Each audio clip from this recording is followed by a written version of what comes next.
नाजरीन, मैं young star news के साथ आपको रिजवान अहमद। इस वक्त आप मौजूद हैं गुलशन मेमार के अंदर।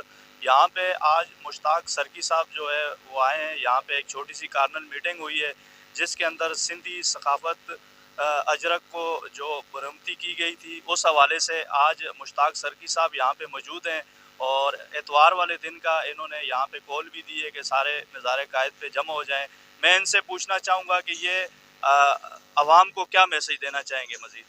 देखिए, आवाम को सिंपल मैसेज है कि ये जो तज़यीक़ हुई अजरक की, ये नाकाबिले बर्दाश्त है। क्योंकि कोई भी ज़िंदा कौम या जो गैरतमंद कौम होती है, वो सकाफ़त और वार को किसी भी सूरत कबूल नहीं करती।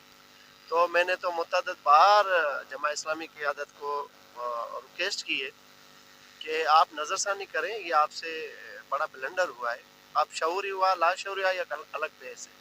लेकिन इंसान ख़ता का घर है, कारकुनान की जानिब से हुआ है। मैं कोई पीपल्स पार्टी को डिफेंड नहीं करता।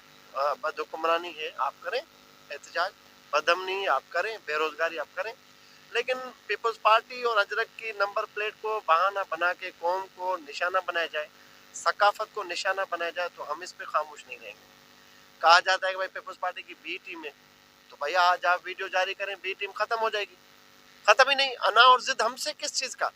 तो हम अजरक के मुहाफ़िज़ हैं, हम अजरक के अमानतदार हैं। किसी को भी ये वारदात हज़म होने नहीं देंगे। इतवार को आप देखेंगे टीम मुश्ताक सरकी की इस कॉल पर हज़ारों सिंधी वहाँ अजरक के साथ होंगे और हम मार्च करेंगे। फिर जो होगा दुनिया देखेगी।